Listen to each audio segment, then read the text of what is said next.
ನಮಸ್ಕಾರ ಆತ್ಮೀಯ ಸ್ನೇಹಿತರೆ, ಮೀಡಿಯಾಟೆಕ್ ಕನ್ನಡ ಚಾನಲ್ಗೆ ಸ್ವಾಗತ. ನಾನಿವತ್ತು ಈ ವಿಡಿಯೋದಲ್ಲಿ OBS ಸ್ಟುಡಿಯೋ ಅಂದ್ರೇನು, OBS ಸ್ಟುಡಿಯೋನ ಹೇಗೆ ಡೌನ್ಲೋಡ್ ಮಾಡಬೇಕು ಮತ್ತು OBS ಸ್ಟುಡಿಯೋದ ಉಪಯೋಗ ಏನು ಅನ್ನೋದನ್ನು ಈ ವಿಡಿಯೋದಲ್ಲಿ ನೋಡೋಣ. ಇಲ್ಲಿ ಕಾಣಿಸ್ತಾ ಇದೆಯಲ್ಲ, ಇದು OBS ಸ್ಟುಡಿಯೋದ ಲೋಗೋ. ಇದೊಂದು OBS ಸ್ಟುಡಿಯೋ ಅಂತಂದರೆ ಓಪನ್ ಬ್ರಾಡ್ಕಾಸ್ಟರ್ ಸಾಫ್ಟ್ವೇರ್ ಅಂತಂದು ಇದೊಂದು ಸ್ಕ್ರೀನ್ ಕ್ಯಾಸ್ಟಿಂಗ್ ಅಪ್ಲಿಕೇಶನ್ನು. ಅಂದರೆ ಈ ಅಪ್ಲಿಕೇಶನ್ ಮುಖ್ಯ ಉದ್ದೇಶ ಏನಂತಂದರೆ ಸ್ಕ್ರೀನ್ ರೆಕಾರ್ಡಿಂಗ್ ಮಾಡೋದು. ಬಟ್ ಸ್ಕ್ರೀನ್ ರೆಕಾರ್ಡ್ ಮಾಡೋದಲ್ಲದೆ ಇದೊಂದು ತನ್ನದೇ ಆದ ವಿಶೇಷ ಫಂಕ್ಷನನ್ನು ಹೊಂದೈತಿ. ಅದರ ಇಂಟರ್ಫೇಸ್ ಈ ರೀತಿ ಕಾಣಿಸ್ತೈತಿ. ಈಗ ಓಪನ್ ಬ್ರಾಡ್ಕಾಸ್ಟರ್ ಸಾಫ್ಟ್ವೇರ್ ಅಂತಂದರೆ OBS ಸ್ಟುಡಿಯೋ ಅಂದರೆ ಇಲ್ಲಿ OBS ಅಂದರೆ ಓಪನ್ ಬ್ರಾಡ್ಕಾಸ್ಟರ್ ಸಾಫ್ಟ್ವೇರ್ ಅಂತ. ಇದನ್ನು ಶಾರ್ಟಾಗಿ ಏನು ಕರಿತೀವಿ ನಾವು, OBS ಅಂತ ಕರಿತೀವಿ. ಇದೊಂದು ಫ್ರೀ ಮತ್ತು ಓಪನ್ ಸೋರ್ಸ್ ಅಪ್ಲಿಕೇಶನ್ನು. ಇದೊಂದು ಕ್ರಾಸ್ ಮಲ್ಟಿ ಪ್ಲಾಟ್ಫಾರ್ಮನ್ನು ಹೊಂದಿದಂಥ ಸ್ಕ್ರೀನ್ ಕ್ಯಾಸ್ಟಿಂಗ್ ಮತ್ತು ಸ್ಟ್ರೀಮಿಂಗ್ ಅಪ್ಲಿಕೇಶನ್ನು. ಆಮೇಲೆ it is available for Windows, Mac OS, Linux.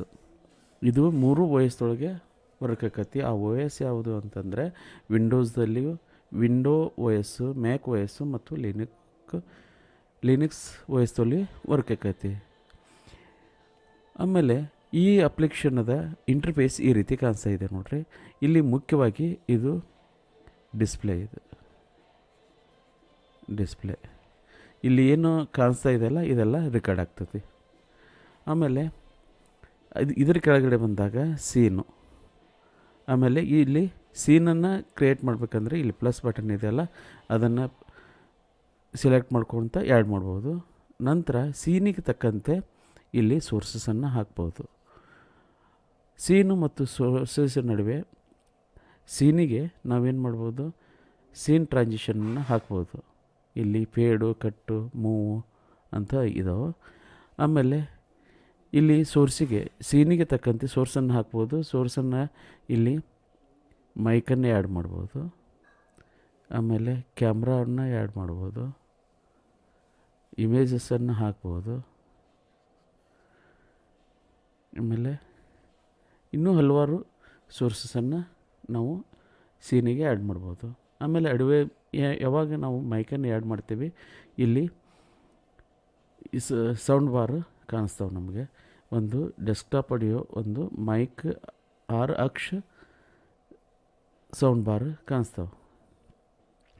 ಆಮೇಲೆ ಇದು ಸೀನು ಮತ್ತು ಕಂಟ್ರೋಲ್ಸಲ್ಲಿ ಏನೇನಿದಾವೆ ಅಂದರೆ, ಮೊದಲಿಗೆ ಸ್ಟಾರ್ಟ್ ಸ್ಟ್ರೀಮಿಂಗ್ ಇದೆ, ಸ್ಟಾರ್ಟ್ ರೆಕಾರ್ಡಿಂಗ್ ಇದೆ, virtual camera, studio mode, setting, exit ಅಂತಿದೆ.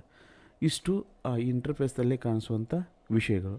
ಈಗ ಇಂಥ ಅಪ್ಲಿಕೇಶನನ್ನು ನಾವು ಹೇಗೆ ಡೌನ್ಲೋಡ್ ಮಾಡ್ಕೋಬೇಕು ಅನ್ನೋದನ್ನು ನಾವು ನೋಡೋಣ. ಈಗ ನಿಮ್ಮ PC ಇರುವಂತಹ ಯಾವುದಾದ್ರೊಂದು ಬ್ರೌಸರನ್ನು ಓಪನ್ ಮಾಡ್ಕೊಳ್ರಿ. ಇಲ್ಲಿ ನಾನು ಗೂಗಲ್ ಕ್ರೋಮನ್ನು ಓಪನ್ ಮಾಡ್ಕೋತೀನಿ. ಮಾಡಿಕೊಂಡು ಇಲ್ಲಿ ನಾವೇನು ಮಾಡಬೇಕು, OBS ಸ್ಟುಡಿಯೋ ಅಂತ ಸರ್ಚ್ ಮಾಡಬೇಕು. OBS ಸ್ಟುಡಿಯೋ ಅಂತ ಮಾಡಿದಾಗ ಫಸ್ಟ್ನೇ ವೆಬ್ಸೈಟು OBS ಸ್ಟುಡಿಯೋ ಅಂತ ಬರ್ತದೆ. ಅದನ್ನು ಸಿಲೆಕ್ಟ್ ಮಾಡಿಕೊಡ್ರಿ. ಸಿಲೆಕ್ಟ್ ಮಾಡ್ಕೊಂಡಾಗ OBSದ ವೆಬ್ಸೈಟ್ ಓಪನ್ ಆಯಿತು. ಓಪನ್ ಆದಾಗ ಅದರ ಇಂಟರ್ಫೇಸ್ ಈ ರೀತಿ ಕಾಣಿಸ್ತೈತಿ.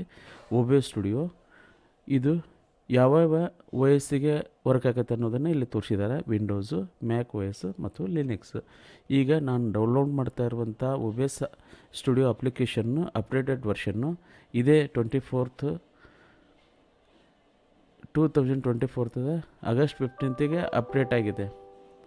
ಇದನ್ನು ನಾನು ಡೌನ್ಲೋಡ್ ಮಾಡ್ಕೊತೀನಿ. ನಾವು ವಿಂಡೋ ಯೂಸರ್ ಆಗಿದ್ದರಿಂದ ವಿಂಡೋವನ್ನು ಸಿಲೆಕ್ಟ್ ಮಾಡ್ಕೊತೀನಿ. ಮಾಡಿಕೊಂಡ ತಕ್ಷಣ ಆಟೋಮೆಟಿಕ್ಕಾಗಿ ಡೌನ್ಲೋಡ್ ಸ್ಟಾರ್ಟ್ ಆಕತ್ತೆ. ಇಲ್ಲಿ ನೋಡ್ರಿ, OBS ಸ್ಟುಡಿಯೋ 30.2.3 ಅಂತಂದು ಇದೊಂದು ಅಪ್ಡೇಟೆಡ್ ವರ್ಷನ್ನು. ಇದರ ಸೈಜ್ ಬಂದು 133 MB ಇದೆ. ಈಗ ಡೌನ್ಲೋಡ್ ಮಾಡ್ಕೋಂಥ ಸ್ಪೀಡು ಇಂಟರ್ನೆಟ್ ಸ್ಪೀಡಿಗೆ ಸಂಬಂಧ ಇದೆ.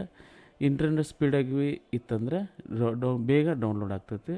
ಈಗ ಡೌನ್ಲೋಡ್ ಆಗ್ತಾಯಿದೆ ನೋಡಿರಿ. ಇನ್ನು 33 ಸೆಕೆಂಡ್ ಬಾಕಿ ಇದೆ. ಇದೊಂದು ಓಪನ್ ಸೋರ್ಸ್ ಅಪ್ಲಿಕೇಶನ್ ಆಗಿದೆ. ಈ ಅಪ್ಲಿಕೇಶನನ್ನು ಬಳಸಲಿಕ್ಕೆ ಯಾವುದೇ ರಿಸ್ಟ್ರಿಕ್ಷನ್ ಇಲ್ಲ, ಟೈಮ್ ಲಿಮಿಟ್ ಇಲ್ಲ, ಆಮೇಲೆ ಯಾವುದೇ ವಾಟರ್ ಮಾರ್ಕ್ ಬರೋದಿಲ್ಲ. ಇಂಥ ಅಪ್ಲಿಕೇಶನನ್ನು ನಾವು ಹೇಗೆ ಡೌನ್ಲೋಡ್ ಮಾಡ್ಕೋಬೇಕು, ಇನ್ಸ್ಟಾಲ್ ಮಾಡ್ಕೋಬೇಕು ಅನ್ನೋದನ್ನು ಈ ವಿಡಿಯೋದಲ್ಲಿ ನೋಡೋಣ. ಇನ್ನೆಷ್ಟು ಸೆಕೆಂಡ್ ಉಳಿತು ನೋಡಿರಿ. ಇನ್ನು 10 ಸೆಕೆಂಡ್ ಮಾತ್ರ ಬಾಕಿ ಉಳಿತು. 6, 5, 3, 2, 1 ಡೌನ್ಲೋಡ್ ಡನ್ ಅಂತ ಬಂತು. ಈಗ ಕಂಪ್ಲೀಟ್ ಆಯಿತು. ಇದು ಸಿಂಪ್ಲಿ ನಾವೇನು ಮಾಡೋಣ, ಇದ್ರ ಮೇಲೆ ಡಬಲ್ ಕ್ಲಿಕ್ ಮಾಡಿರಿ. ಇದೊಂದು exe ಫೈಲ್ ಇದೆ, ಜಿಪ್ ಫೈಲ್ ಅಲ್ಲ, exe ಫೈಲ್, ಇನ್ಸ್ಟಾಲರ್ ಫೈಲ್ ಇದು. ಕ್ಲಿಕ್ ಮಾಡೋದ್ರಿಂದ ಡೈರೆಕ್ಟಾಗಿ ಇನ್ಸ್ಟಾಲ್ ಆಗ್ತದೆ. ಇವಾಗ ನಾನು ಎಸ್ ಅಂತ ಕೊಡ್ತೀನಿ. ಎಸ್ ಅಂತ ಕೊಟ್ಟಿಂದ ನೆಕ್ಸ್ಟ್ ಅಂತ ಕೊಡ್ರಿ, ನೆಕ್ಸ್ಟ್ ಅಂತ ಕೊಡ್ರಿ, ಇನ್ಸ್ಟಾಲ್. ಈಗ ಆಲ್ರೆಡಿ ಇನ್ಸ್ಟಾಲ್ ಆಗಿದೆ. ಮತ್ತು ಒಂದು ಸೆಕೆಂಡ್ ಓವರ್ಲ್ಯಾಪಿಂಗ್ ಹಾಕಕತ್ತೈತೆ ನೋಡಿರಿ. ನೀವು ಈ ರೀತಿಯಾಗಿ ನಿಮ್ಮ ಪಿ ಸಿಯಲ್ಲಿ ಇನ್ಸ್ಟಾಲ್ ಮಾಡಿಕೊಡ್ರಿ. ಈಗ ಇನ್ಸ್ಟಾಲ್ ಆಗ್ತಾಯಿದೆ ನೋಡಿರಿ. 20, 30, 40, 50%, 60%, 70, 80, 100%.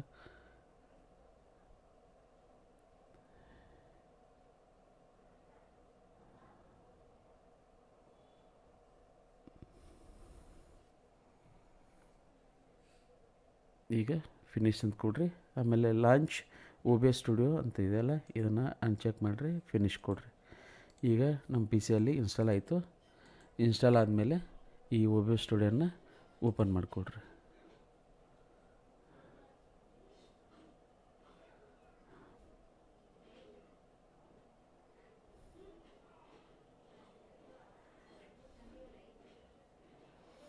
ಓಪನ್ ಮಾಡಿಕೊಂಡಾಗ ಅದರ ರೀತಿ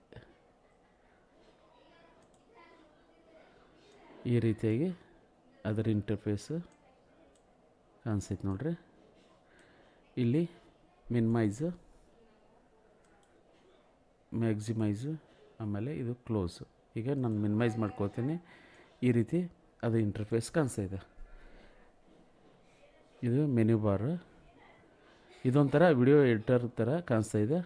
ಆಮೇಲೆ ಇದು ಡಿಸ್ಪ್ಲೇ. ಏನು ಇಲ್ಲಿ ಡಿಸ್ಪ್ಲೇದಲ್ಲಿ ಕಾಣಿಸ್ತೈತೆ ಅದೆಲ್ಲ ರೆಕಾರ್ಡ್ ಆಗ್ತದೆ ರೀ. ಆಮೇಲೆ ಇಲ್ಲಿ ಬಂದು scenes, sources, audio mixer, scene transition, controls ಅಂತ ಇದಾವೆ. ಇಷ್ಟು ಈ OBS ಸ್ಟುಡಿಯೋನ ಇನ್ಸ್ಟಾಲ್ ಮಾಡ್ಕೊಂಡು ಓಪನ್ ಮಾಡಿಕೊಂಡಾಗ ಈ ರೀತಿ ಕಾಣಿಸ್ತೈತಿ. ಮುಂದಿನ ವಿಡಿಯೋದಲ್ಲಿ ಸೀನ್ ಹಂಗೆ ಇದನ್ನು OBS ಸ್ಟುಡಿಯೋನ ಮೊದಲಿಗೆ ಹೆಂಗೆ ಸೆಟಪ್ ಮಾಡ್ಕೋಬೇಕು, ಸೀನನ್ನು ಹೆಂಗೆ ಕ್ರಿಯೇಟ್ ಮಾಡಬೇಕು, ಮತ್ತು ಸೋರ್ಸಸ್ಸನ್ನು ಹೆಂಗೆ ಆ್ಯಡ್ ಮಾಡಬೇಕು, ಆಮೇಲೆ ಆಡಿಯೋ ವಿಡಿಯೋ ಮತ್ತು ಡಿಸ್ಪ್ಲೇ ಸೆಟ್ಟಿಂಗನ್ನು ಹೇಗೆ ಮಾಡ್ಕೋಬೇಕು ಅನ್ನೋದನ್ನು ಮುಂದಿನ ವಿಡಿಯೋದಲ್ಲಿ ನೋಡೋಣ. ಈ ವಿಡಿಯೋ ನಿಮ್ಗೆ ಇಷ್ಟವಾದಲ್ಲಿ ಲೈಕ್ ಮಾಡಿ, ಶೇರ್ ಮಾಡಿ, ಸಬ್ಸ್ಕ್ರೈಬ್ ಅಂತ ಕೇಳ್ಕೊತಾ ಈ ವಿಡಿಯೋನ ಮುಗಿಸ್ತಾ ಇದ್ದೀನಿ. ಧನ್ಯವಾದಗಳು.